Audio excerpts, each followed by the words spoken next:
the 20th century, if you see the world population has tripled, but the use of water has grown almost 6 times.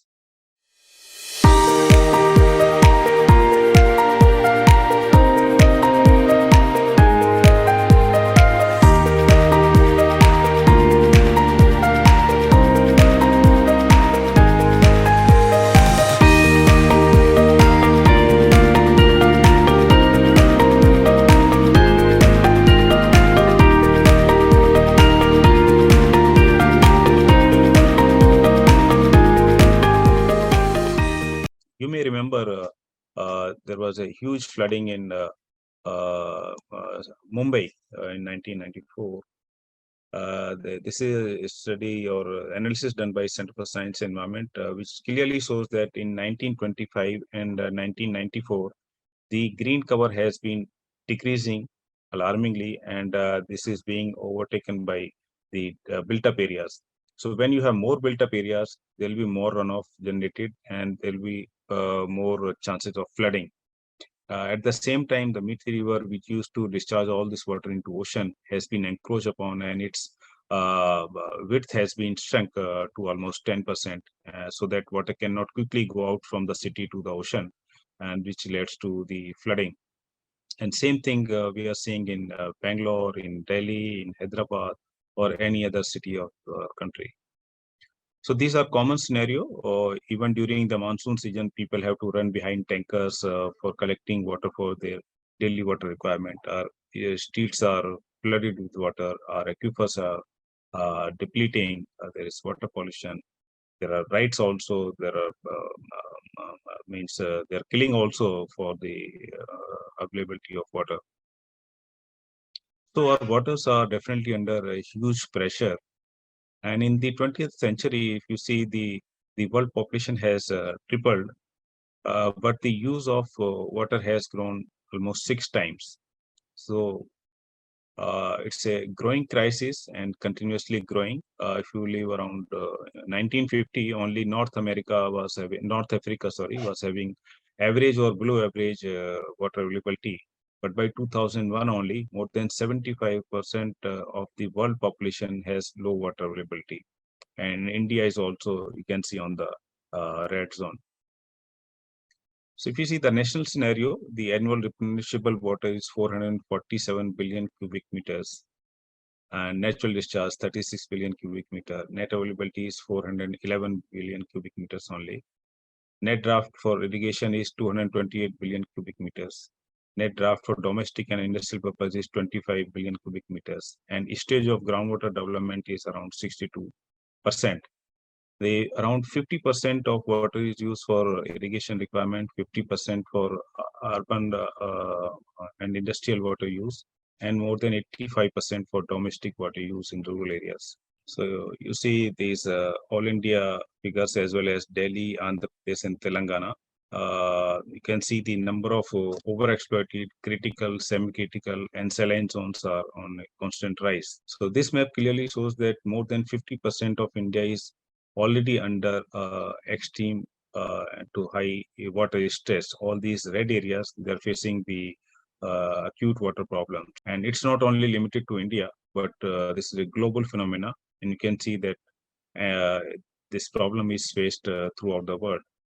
You may have recently heard about droughts in many European and American countries also. They are facing heavy temperature extremes, and there are wars also between cities and cities, states and states. You are very familiar about Narmada and Kaveri water disputes between different states. From a lot of water supply is coming from rural areas. So there are protests in rural areas. They don't want their water to be transported to the cities, but to be provided for their agriculture needs. And more than 1 billion people, most of them living in Asia, are having a shortage of water, and they don't have improved drinking water resources. So basically, we need to see what has gone wrong. So the shifting management of water resources to state from the hands of people is one of the main reason why we are facing water problems. Then overuse of rivers. There is no water left in the river. The basic environmental flow in the rivers have been disturbed, and many of them have dried or are full of wastewater. There has been increased abstraction of groundwater, but no recharge. In wastewater, 80% of wastewater flows into our rivers, and agriculture sector uses more than 85% of the available water, freshwater resources. But there are a lot of leakages and pilferages in the irrigation systems, and the efficiency ranges from anywhere from 20 to 50% maximum. Most of water gets wasted. So we are being modern at the cost of losing traditional wisdom when we talk about water.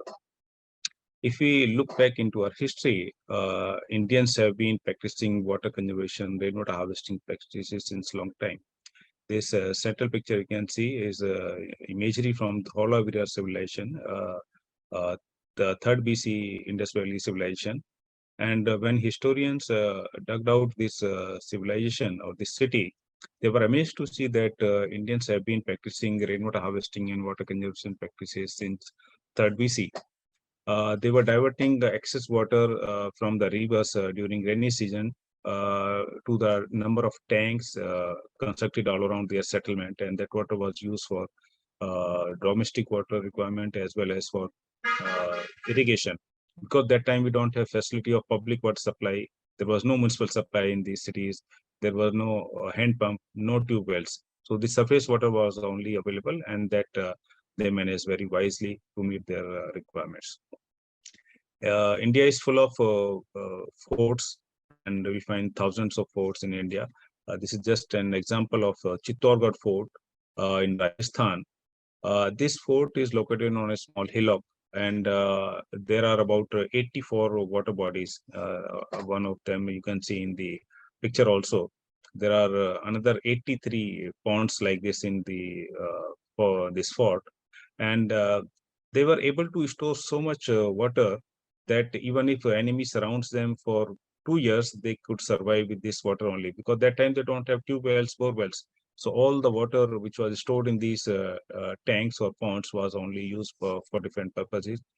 And historians say that they were able to survive with the huge population, including their cattle also, for more than 2 years. And same thing is being practiced in Aizawl also, northeastern states, because this is entire hilly region. So the public water supply faces a lot of problems, leakages and other problems.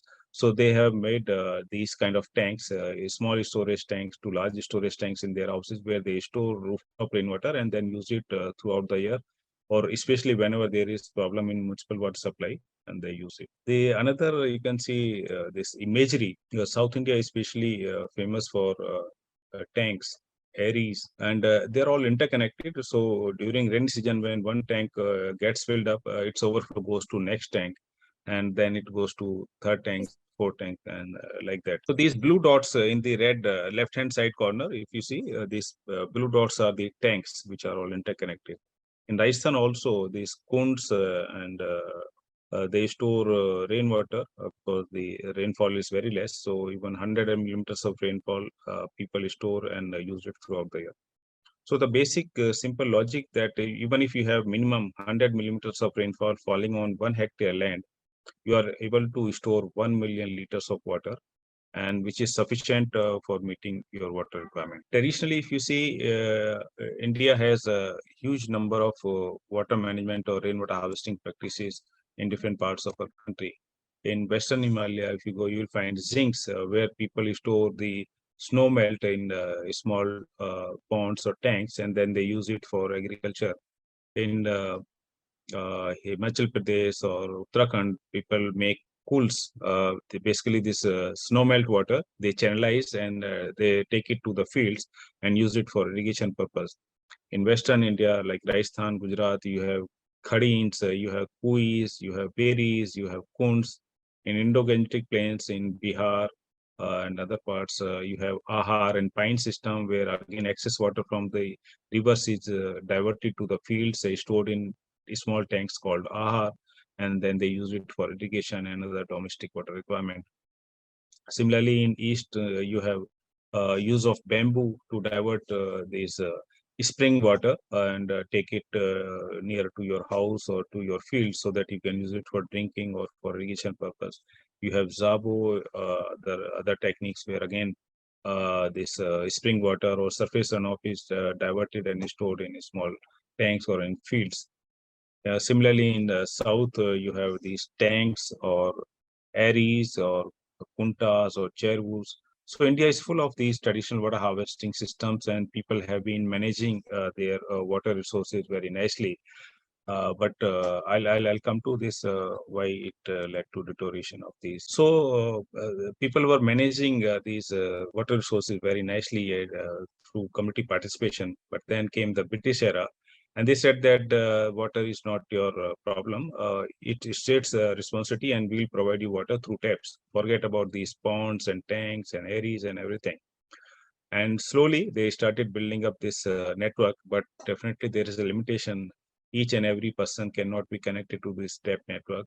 So slowly these water resources which were community managed, they became property of the state. And the community connect with these water resources slowly shattered, and they came to neglecting the state.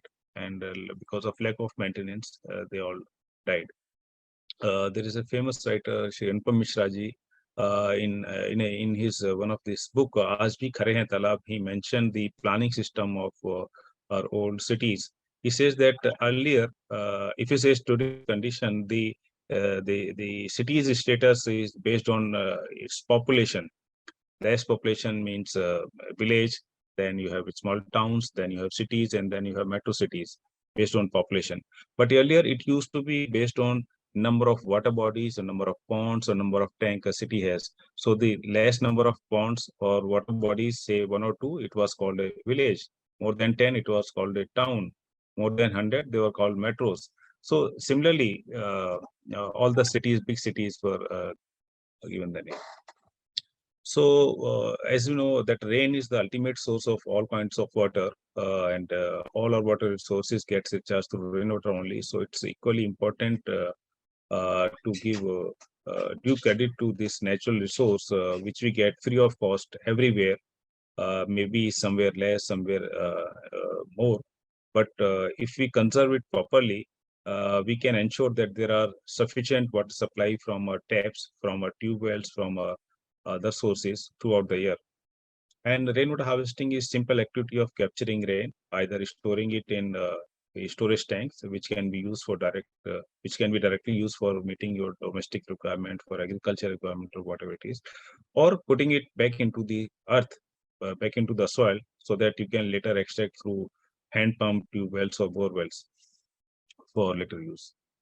Rainwater harvesting can be done in any building, individual buildings, apartment, institutions, schools, colleges, university, clubs, commercial complexes, industries, hospitals, airports, jails, any building which comes in your mind. There has to be simply some catchment area, and through catchment area you can divert this water, and you can utilize it for different purposes. So rainwater harvesting allows individuals to play important role in intelligent management of rainfall, because we don't get rainfall throughout the year. The rainfall is limited to the monsoon period, 3 to 4 months only we get monsoon, and then the rest of the season is dry. This also helps in taking off pressure of the local aquifers and municipal water supply systems, because when we store some water and we use it, we don't need that much water from the municipal water supply, so there is less pressure on municipal water supply. Or when we recharge these aquifers, our aquifers are also enriched and they give more water during the dry season.